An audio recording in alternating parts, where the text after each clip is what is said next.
आचार्य श्री नमोस्तु नीरा जैन अम्बाला छावनी से प्रश्न कर रही हैं कि बाहुबली भगवान के मोक्ष कल्याण की तिथि क्या है, कृपया समाधान कीजिए। देखिए, भगवान बाहुबली का जो चरित्र है, रयुदु कभी कभी, पुष्पदंत कभी कभी और एक दो आचार्यों के पढ़ने में प्राप्त हुए हैं, लेकिन अभी तक कहीं भी भगवान जो बाहुबली हैं उनके मोक्ष कल्याण की क्या तिथि है वो मुझे पढ़ने में अभी नहीं मिली है। यदि किसी को प्राप्त हो या किसी को इस प्रकार से प्रति में मिला हो तो आप फ़ोन नंबर जो चल रहे हैं उसमें आप भेजें, हमको भी जानकारी होगी। लेकिन अभी मुझे शास्त्रों में दृष्टिगोचर नहीं हुआ है कि भगवान बाहुबली का मोक्ष कल्याण की क्या तिथि है। गुरुदेव नमोस्तु इंदिरा जैन जयपुर से शंका कर रही हैं कि विदित क्षेत्र की 32 नगरियों में क्या उत्सर्पणी अवसर्पणी काल होता है।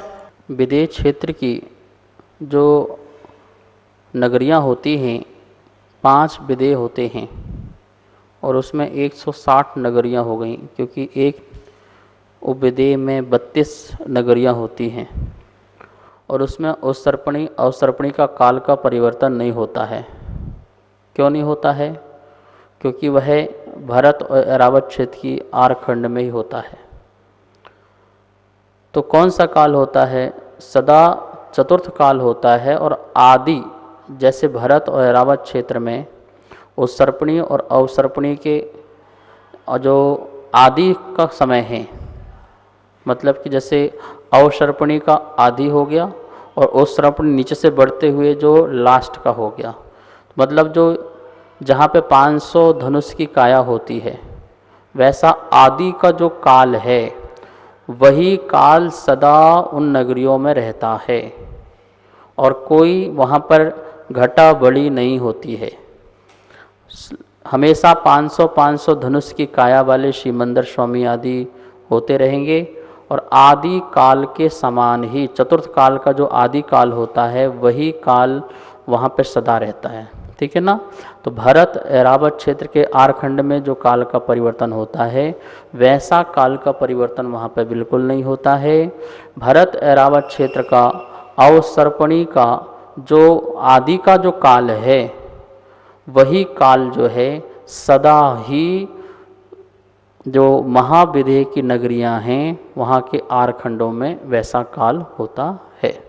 गुरुदेव नमोस्तु आशा जैन मोहनगढ़ से शंका कर रही हैं कि मंदिर में जिस समय विधान चल रहा हो और हम जाना की इच्छा करते हों और घर के लोग विरोध करते हों तो पाप का उदय मेरा है या उनका है। देखिए, यदि आप धर्म ध्यान करना चाहते हैं और किसी प्रकार से कोई बाधा उत्पन्न होती है तो निश्चित ही सबसे पहले हमारा ही पाप कर्म का उदय है। हम मंदिर जाना चाहते हैं और कोई हमें मंदिर न जाने दे, हम विधान में बैठना चाहते हैं कोई हमें विधान में न बैठने दे, हम चौका लगाना चाहते हैं, मुनिराजों को आहार दान देना चाहते हैं, लेकिन कभी कोई हमें परिवार में ऐसा विधर्मी आदमी मिल गया, व्यक्ति मिल गया जिसके कारण से हम यह कार्य नहीं कर पा रहे हैं, तो सबसे पहले तो हमारा ही पाप कर्म का उदय है। ये बात लगा के रखना।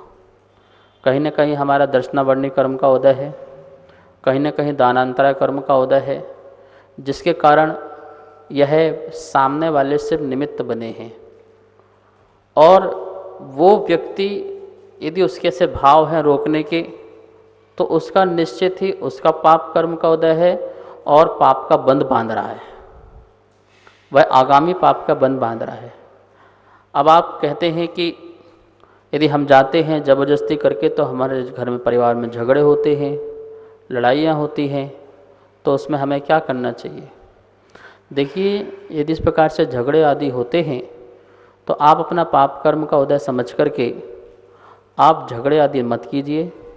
आप समता भाव से जहाँ पर हैं वहीं पर आत्म साधना कीजिए और इस प्रकार का अपना आचरण दिखाइए, आचरण करिए कि सभी परिवार आपसे प्रभावित हों, आपके कर्म की निजरा हो, आसाता कर्म नष्ट हो और पुनः आपको जिन दर्शन और जिन मंदिर मिलना प्रारंभ हो जाए, गुरुओं का दर्शन होना प्रारंभ हो जाए। लड़ाई झगड़ा करके और बहुत बड़ा वातावरण बना करके आप भी दुखी और परिवार भी दुखी। निज धर्म आप कहीं भी कर सकते हैं। महावीर स्वामी कहते हैं आप कहाँ बैठे ये ज़रूरी नहीं है, किस भाव को लेके बैठे ये ज़रूरी है।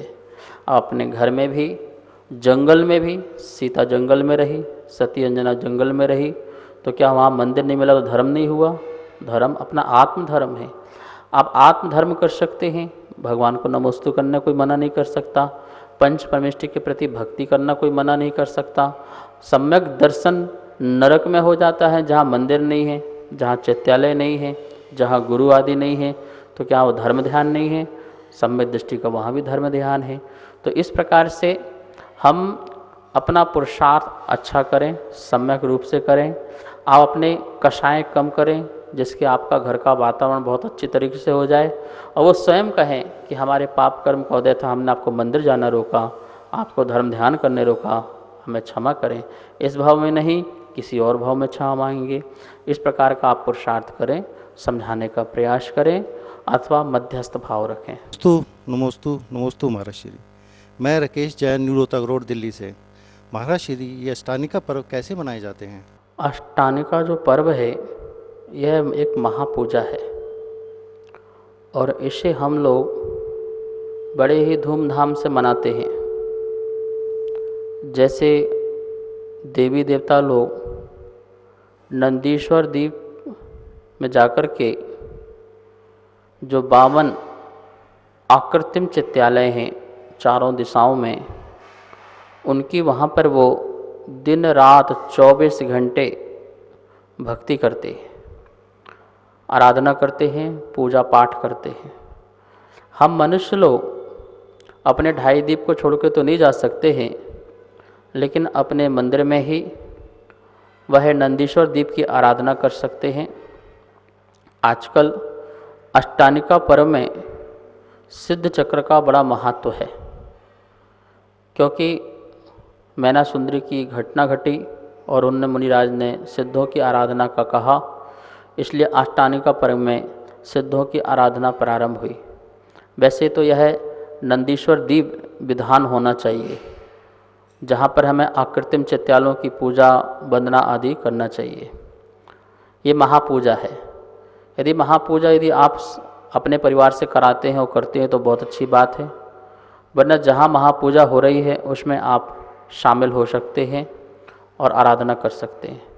सामान्य तौर पर यदि शामिल भी नहीं भी होना चाहते हैं तो आप कम से कम उस दिन नंदीश्वर दीप की पूजा तो ज़रूर करें, नंदीश्वर दीप की भावपूर्वक वंदना जरूर करें कि हम यहीं पर बैठ कर के वहाँ के स्वरूप का चिंतन कर रहे हैं और यहाँ पर उनको अर्घ दे रहे हैं, अर्घ समर्पण कर रहे हैं और अच्छे द्रव्य से उनकी पूजा पाठ कर रहे हैं। तो इस प्रकार से आकृतिम चित्यालों की वंदना का बड़ा महत्व होता है इस पर्व में, जहाँ सारे देवी देवता लोग आराधना करते हैं।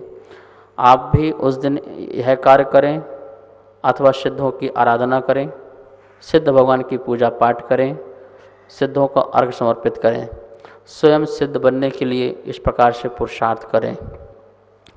बड़ा ही सौभाग्य का समय होता है। आजकल तो हर मंदिर में लोग सिद्ध चक्र विधान कराते ही कराते हैं। आप सब लोग वहाँ पर शामिल होकर के सिद्ध चक्र का विधान करें। इस प्रकार से आप अपनी व्यवस्था ऐसा बना सकते हैं। गुरुदेव नमोस्तु।